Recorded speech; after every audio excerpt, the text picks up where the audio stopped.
साथियों, दिवाली का समय आ रहा है और उसकी शुभकामनाएं मैं जो सबके साथ साझा करना चाहता हूं। कुछ महत्वपूर्ण बातें हमारे सामने इस वक्त मैं रखना चाहता हूं। हम लोगों ने पेंडेमिक और यूरोप में वॉर को देखा। All these both events have pushed the economic issues to the central stage, not only in India but globally. Covid की महामारी और यूरोप में लड़ाई ने आर्थिक मुद्दों को वैश्विक पटल पर केंद्र में ला दिया है। हम देखते हैं कि एक के बाद एक देश इन चुनौतियों से जूझ रहे हैं। कुछ देश तो बिल्कुल दिवालिया हो गए हैं और कुछ उसके कगार पे हैं। सॉवरिन डिफॉल्ट तक कुछ देशों के साथ हो रही है।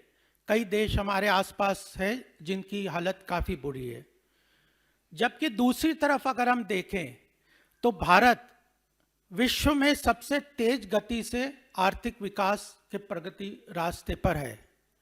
आज हमारी जीडीपी विश्व में 5वें स्थान पे पहुंच गई है और बहुत जल्दी ही आने वाले समय में विश्व आर्थिक की जो पैरामीटर्स हैं उसमें तीसरे स्थान पर पहुंचने के कगार पे है।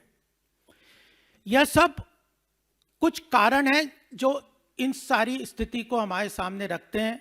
मैं कुछ विषय आपके सामने उनके अंदर रखना चाहता हूं। जो पैरामीटर्स हैं जो आर्थिक हमारी स्थिति को नापते हैं, उसमें अगर सबसे महत्वपूर्ण मैन्युफैक्चरिंग सेक्टर में हम देखते हैं तो PMI purchasing managers index services और मैन्युफैक्चरिंग दोनों में एक्सपेंशनरी मोड पे है। सर्विसेज में सितंबर का अगर हम पीएमआई इंडेक्स देखें तो 54.3 है। वैसे ही मैन्युफैक्चरिंग सेक्टर में पीएमआई इंडेक्स जो है वो 55.1 है। दोनों एक्सपेंशनरी मोड को दर्शाते हैं। बैंक क्रेडिट ग्रोथ ये दूसरा महत्वपूर्ण पैरामीटर है जो आर्थिक स्थिति को हमारे सामने लेके आता है। ईयर ऑन ईयर अगस्त की फिगर है मेरे पास, वो 15.5% ग्रोथ हमारे सामने क्रेडिट की रही है। यह पिछले 9 साल में सबसे अधिक ग्रोथ की फिगर है। सेंट्रल गवर्नमेंट एक्सपेंडिचर और पीएसयू का कैपेक्स एक्सपेंडिचर जो पूरी इकोनॉमी को प्रोपेल करता है, उसमें डिमांड क्रिएट करता है और बहुत मैन्युफैक्चरिंग और उसको कैटलाइज करता है। यह दोनों चीज़ें काफ़ी पिछले साल पेंडेमिक के बाद से तेजी से अपने बढ़ते हुए स्थिति में है। कॉरपोरेट अर्निंग्स जो प्राइवेट सेक्टर्स के और पीएसयूज की कॉरपोरेट अर्निंग्स है वह भी अराउंड 8 to 9% की ग्रोथ पे इस वक्त है। बैंकिंग सेक्टर जो पूरी इकोनॉमी को सपोर्ट करता है, वेल कैपिटलाइज्ड है, स्ट्रॉन्ग है।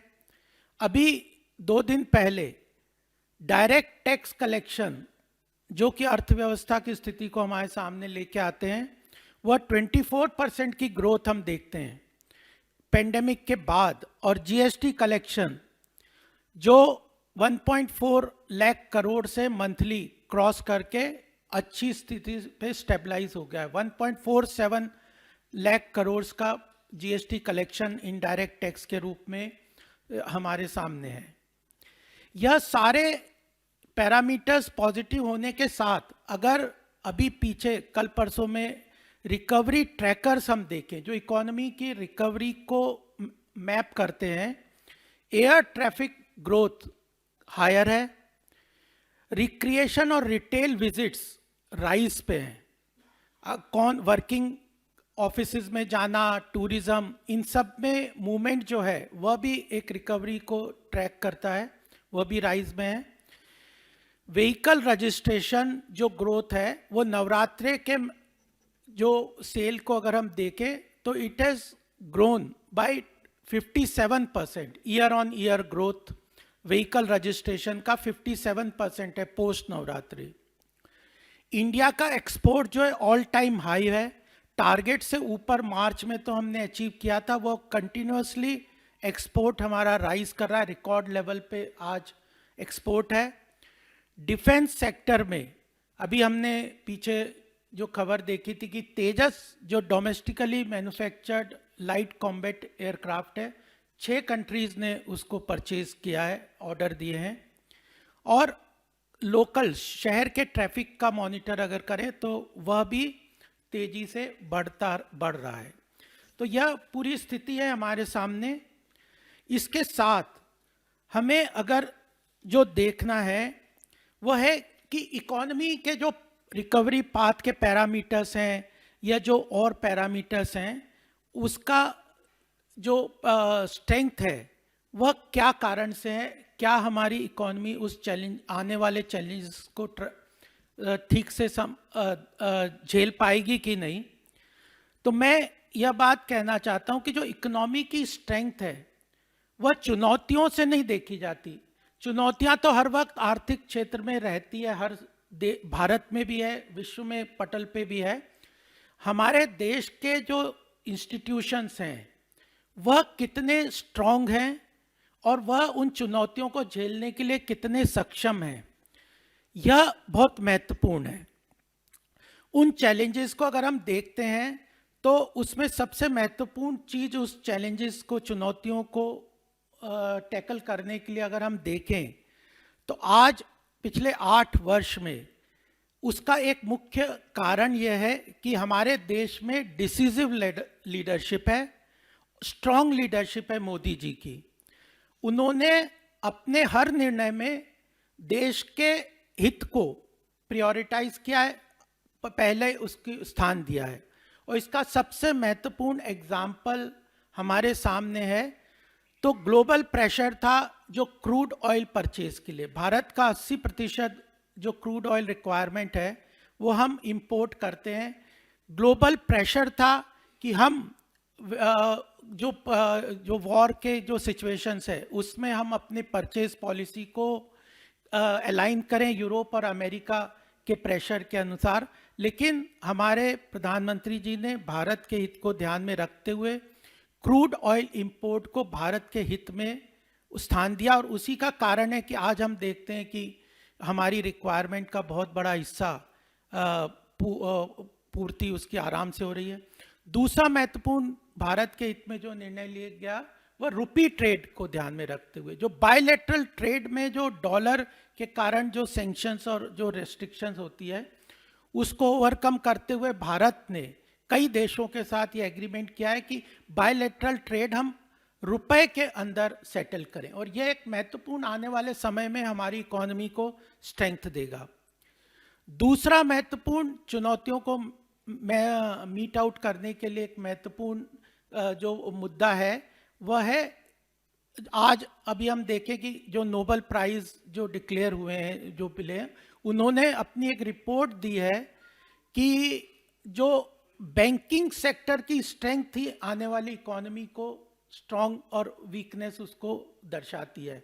तो उसमें अगर हम आज भारत के बैंकों को देखें, खासकर पब्लिक सेक्टर बैंकिंग को, तो वो काफ़ी स्ट्रांग हैं और वेल कैपिटलाइज्ड है। 2014 में जिस तरह से हमारे बैंकिंग सेक्टर की हालत थी, पिछले 8 वर्षों में चाहे इंसॉल्वेंसी बैंक्रप्सी कोड को लेके हो या सेंट्रल गवर्नमेंट ने इन बैंकों को कैपिटल इन्फ्यूज करके स्ट्रांग कर दिया, आज हमारा बैंकिंग सेक्टर मजबूत स्थिति में कैपिटल को देख के है।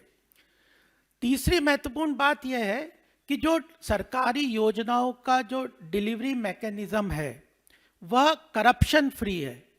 सीधे डायरेक्ट बेनिफिट ट्रांसफर और जनधन अकाउंट के अंतर्गत जो पूरा सरकारी सोशल वेलफेयर स्कीम्स का जो लाभार्थियों को पहुंचने की जो स्थिति है वह करप्शन फ्री मैकेनिज्म स्टैब्लिश कर दिया। टेक्नोलॉजी को यूज़ करते हुए, जनधन अकाउंट को, इन सारों को लेते हुए corruption free delivery mechanism establish किया है कि आज हमारे देश में लगभग सब्सिडी और उसमें बिना कम किए भी हमारे देश की जो जन कल्याणकारी योजनाओं उसमें केंद्र सरकार को पैसा बचा है, काफ़ी नई स्कीम्स भी शुरू की है।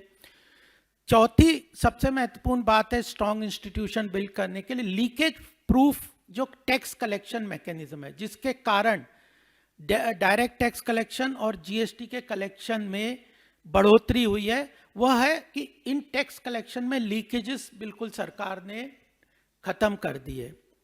और पांचवी बात जो महत्वपूर्ण है वह है पॉलिसी रिफॉर्म्स को लेकर है। बहुत सारी पॉलिसी रिफॉर्म्स हमारी सरकार मोदी जी के नेतृत्व में लेके आ रही है, चाहे वह लॉजिस्टिक पॉलिसी हो, न्यू लॉजिस्टिक पॉलिसी जिसमें ट्रांसपोर्टेशन के पूरे सिस्टम्स को, रॉ मटेरियल और फिनिश गुड को, कॉस्ट को कम करने की तरफ महत्वपूर्ण कदम उठाया है। कनेक्टिविटी इंफ्रास्ट्रक्चर डेवलपमेंट, चाहे एयर, वाटरवेज, रेलवेज, इन सब को कनेक्ट करने का एक मैकेनिज्म किया है। डिजिटाइजेशन एक महत्वपूर्ण पहल है जिसमें लैंड रेवेन्यू रिकॉर्ड्स को पूरी तरह से डिजिटाइज किया जा रहा है।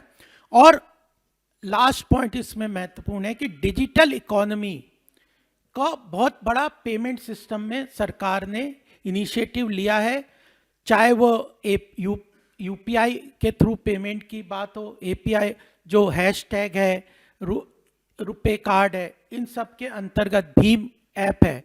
और ये डिजिटल पेनिट्रेशन को सरकार आगे बढ़ावा दे रही है कि ग्लोबल यूरोपियन और अमेरिकन जो डिजिटल पेमेंट सिस्टम है उससे भी बेटर डिजिटल पेनिट्रेशन भारत में इस वक्त हम देखते हैं। मैं सितंबर की फिगर आपके सामने देना चाहता हूं कि 678 करोड़ ट्रांजैक्शंस हमारे देश में डिजिटली सितंबर के महीने में हुए और लगभग 11.84 लाख करोड़ का वैल्यू का रुपीस का ट्रांजैक्शंस हुआ। विलेज पंचायत को इंटरनेट के थ्रू कनेक्ट किया जा रहा है ताकि इंटरनेट पेनिट्रेशन देश के 6,25,000 गांवों को कनेक्ट किया जाए।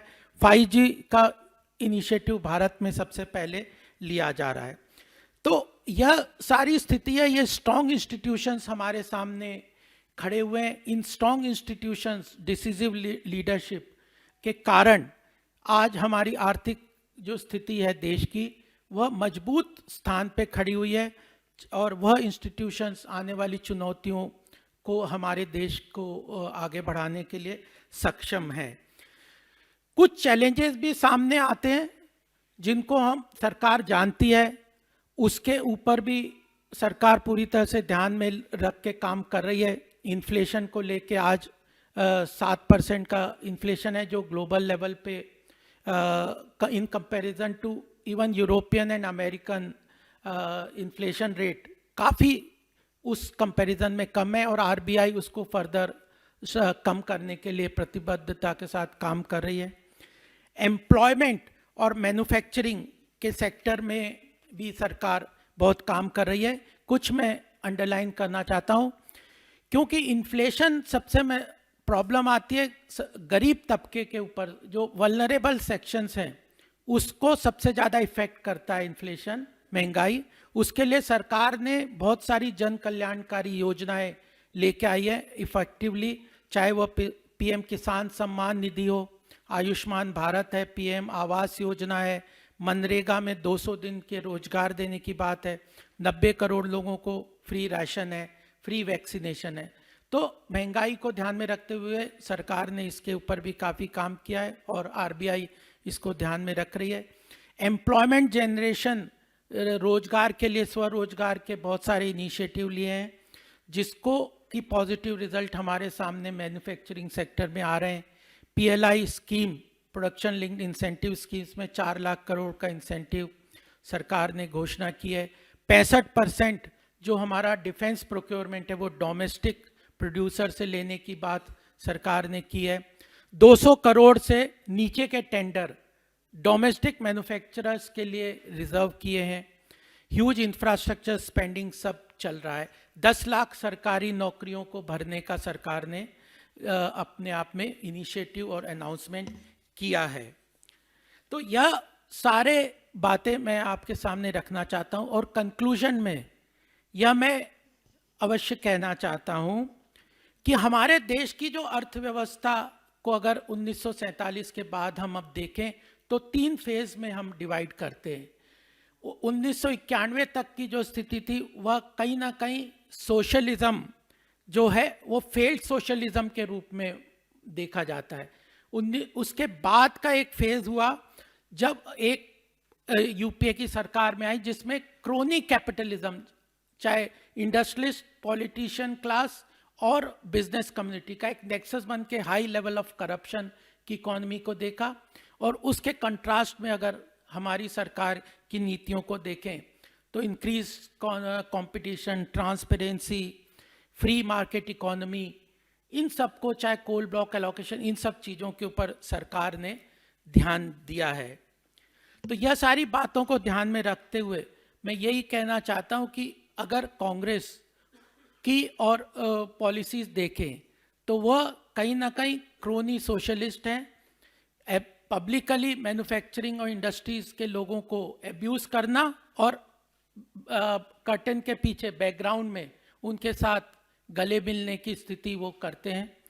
उसकी तरफ, दूसरी तरफ अगर हम देखते हैं कि अरविंद केजरीवाल जो करप्शन के एंटी करप्शन मूवमेंट पे आए थे, तो आज पूरी तरह से भ्रष्टाचार में लिप्त हैं। चाहे इलेक्ट्रिसिटी सब्सिडी देखो, जल बोर्ड का प्राइवेटाइजेशन को देख लो, लिकर एक्साइज पॉलिसी को देख लो, एजुकेशन के अंदर भ्रष्टाचार को, बसेस के परचेज को देखें, तो एक तरफ भ्रष्टाचार का बोलबाला वाली राजनीति है, एक तरफ क्रोनी सोशलिज्म के नाम पे जिस तरह का स्थिति है, दूसरी तरफ एक स्ट्रांग नेशन को लेके प्रधानमंत्री मोदी जी जन कल्याणकारी योजनाओं को लेते आर्थिक महाशक्ति बनने के कगार पे भारत को ले जाने के लिए प्रतिबद्ध तरीके से काम करें। और सामूहिक संकल्प के साथ जो हम विश्व आर्थिक महाशक्ति के रूप में बनने की बात भारत के लिए करते हैं, तो वो सामूहिक संकल्प से प्रधानमंत्री मोदी जी के नेतृत्व में होगा।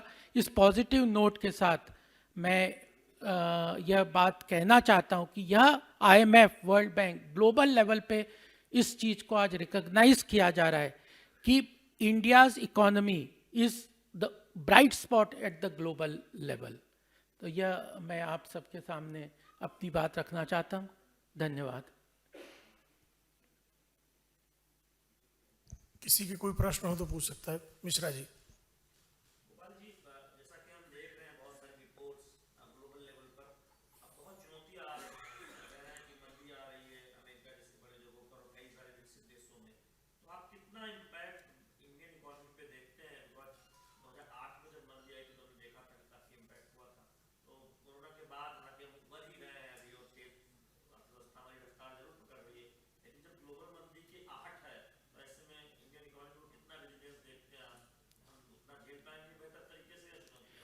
देखिए, किसी भी इकोनॉमी की रेजिलियंस डिपेंड करती है वहाँ के इंस्टीट्यूशन। चैलेंजेस अर्थव्यवस्था में हर वक्त होते हैं। अगर अमेरिका में भी चैलेंज है, भारत में भी चैलेंज है, और अलग यूरोपियन कंट्रीज को भी चैलेंजेस हैं, लेकिन हमारे इंस्टीट्यूशंस और लीडरशिप कितनी डिटरमिन्ड है, वो अपने देश के हित को कितना सामने रख के काम करती है, वह महत्वपूर्ण है। उसके लिए इंस्टीट्यूशन में सबसे महत्वपूर्ण है बैंकिंग सेक्टर। वो आज हाईली कैपिटलाइज है, सरकार की जन कल्याणकारी योजनाएं एफिशिएंट है, इफेक्टिव है, और तीसरा जो लीकेजेस और करप्शन को सिस्टम ने कंट्रोल कर रखा है।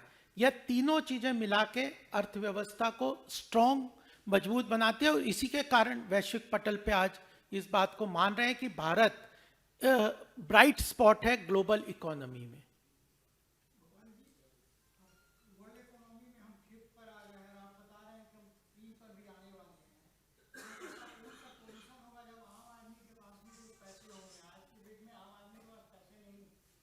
नहीं, देखिए, जन कल्याणकारी योजनाओं का सबसे बड़ा महत्वपूर्ण योगदान यही रहता है कि जो समाज के वल्नरेबल सेक्शन है, समाज का पिछड़ा वर्ग है, गरीब वर्ग है, उसके पास उसकी आर्थिक आवश्यकताओं को पूर्ति की है। और जो मैंने योजनाएं बताई, चाहे 90 करोड़ लोगों को निःशुल्क राशन देने की बात है, और फिर PM किसान योजना है, आयुष्मान भारत योजना है, आवास, प्रधानमंत्री आवास योजना है, इन सब मनरेगा के अंदर जो पंचायत के थ्रू उनको पैसा ट्रांसफर करना है, तो इन सब योजनाओं के अंतर्गत ही जो इमीडिएट उनकी प्रॉब्लम्स को सॉर्ट आउट किया जाएगा। और दूसरा यह है कि आर्थिक विकास जो मैन्युफैक्चरिंग सेक्टर है, उसके अंतर्गत अर्थव्यवस्था को मजबूती प्रदान करने का काम है।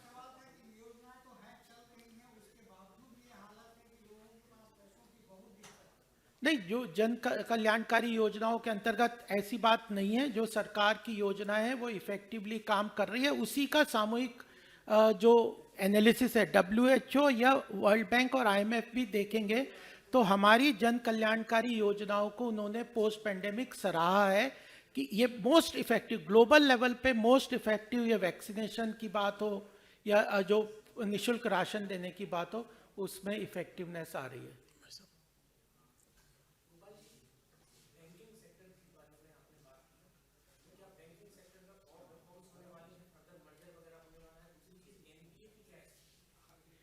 देखिए, IBC अपने आप में एक महत्वपूर्ण रिफॉर्म्स था जिसने सरकार में पीछे 4 लाख करोड़ का जो NPA UPA की हिस्टोरिकल बैकग्राउंड के अंतर्गत 4 लाख जो मैसिव बैड डेट एक्यूमुलेट हो गया था NPA, उसमें से 4 लाख करोड़ का रिकवरी IBC के अंतर्गत सरकार कर चुकी है। IBC को और स्ट्रेंथन किया जा रहा है। और दूसरा, जो बैंकों को, कई बैंकों तो ऑलरेडी मर्ज कर दिया गया है और बैंकों को हाईली कैपिटलाइज भी किया। आज बैंकिंग सेक्टर इस पोजीशन में है कि वह क्रेडिट ऑफटेक देने के लिए सक्षम है।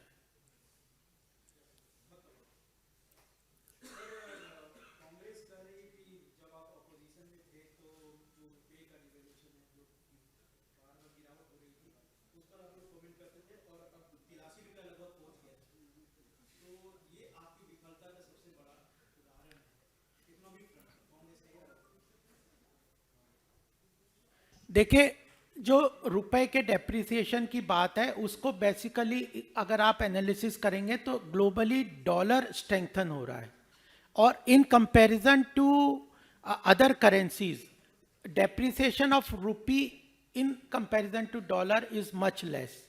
और इसके इम्पैक्ट होते हैं कमोडिटी प्राइजेस के, ऑयल इंपोर्ट के। ग्लोबल जो जियोपॉलिटिकल सिचुएशन है उसको ध्यान में रखते हुए RBI पीरियोडिकली इंटरवेन करता है। हमारा फॉरेन एक्सचेंज रिजर्व्स बहुत स्ट्रॉन्ग है, जो रेमिटेंसेस हैं बहुत अच्छे, FDI भी बहुत स्ट्रॉन्ग हो रहा है। RBI अगर इसको बैलेंस करते हुए इंटरवेंशन करते हैं, नहीं तो डायरेक्ट ऑपरेशन, मार्केट ऑपरेशन से इसको चेक कर सकते हैं। But RBI is balancing import cost, export requirement and dollar rupee का in comparison to global currencies, क्योंकि हमें एक्सपोर्ट इंपोर्ट के इश्यूज को भी ध्यान में रखना होता है। विकास चंद्रा जी। सर, मेरा सवाल है, इसमें कोई संदेह नहीं है कि अर्थव्यवस्था मजबूत हुई और तमाम क्षेत्रों में प्रगति हुई है, केंद्रीय योजनाओं का लाभ लोगों को मिला है। लेकिन विपक्ष की तरफ से एक बेरोजगारी ऐसा मुद्दा है जिस पर बार बार केंद्र सरकार को कटघरे में खड़ा किया जाता है। तो क्या आपकी दृष्टि से ये बेरोजगारी जो अर्थव्यवस्था के बारे में आपने जानकारी दी, इससे कम होगी? देखिए, यह बात बहुत स्पष्ट सामने आ रही है कि यह जो बेरोजगारी या रोजगार का जो चैलेंज है वो आज का नहीं है, जब शुरू से चला आ रहा है। उसके लिए सरकार क्या कर रही है? सबसे महत्वपूर्ण बात है कि सेल्फ एम्प्लॉयमेंट और एंटरप्रेन्योरशिप डेवलपमेंट, मैन्युफैक्चरिंग सेक्टर की ग्रोथ और डेवलपमेंट ही एक रास्ता है जिससे लॉन्ग टर्म इसका सॉल्यूशन हो सकता है। तो सरकार ने मैन्युफैक्चरिंग सेक्टर, MSME को पर्टिकुलरली बहुत स्ट्रेंथन करने का कई इनिशिएटिव लिए हैं। उसमें सबसे महत्वपूर्ण है प्रोडक्शन लिंक्ड इंसेंटिव स्कीम्स, जिसमें 4 लाख करोड़ का एक के बाद 13 सेक्टर्स ऑलरेडी आइडेंटिफाई कर दिए, जिसमें ऑटोमोबाइल सेक्टर को देख लें, फिर IT for automobile parts, pharmaceuticals, chip manufacturing, इसमें मैसिव इन्वेस्टमेंट सरकार कर रही है। तो जिसके कारण मैन्युफैक्चरिंग सेक्टर, खासकर MSME सेक्टर को सपोर्ट मिल रहा है। दूसरा, लॉजिस्टिक पॉलिसी भी लेके आई है और उसके साथ डिफेंस प्रोडक्शन को 65% प्रोक्योरमेंट डोमेस्टिकली, अपने आप में कितना बड़ा प्रोक्योरमेंट जो सरकार का है, जो कि विदेशों से खरीदा जाता था, उसको भी सरकार ने डोमेस्टिक प्रोडक्शन के लिए रिजर्व कर दिया है। उसके साथ 200 करोड़ के टेंडर्स को भी ग्लोबल कंपनीज को पार्टिसिपेशन रोक दिया। तो इससे MSME सेक्टर में रिकवरी आ रही है। कमोडिटी प्राइजेस उनको एक चैलेंज थे, चुनौती थे, उसको भी सरकार कंट्रोल करने का प्रयास कर रही है। तो मैन्युफैक्चरिंग सेक्टर अपने आप में यह एक सेक्टर है जो कि सेल्फ एम्प्लॉयमेंट, एंटरप्रेन्योरशिप को बढ़ावा देगा और 10 लाख जो सरकारी नौकरी है उसको मिशन मोड में भरने का सरकार ने अनाउंसमेंट कर दिया है। धन्यवाद भाई साहब, बहुत बहुत धन्यवाद। Thank you.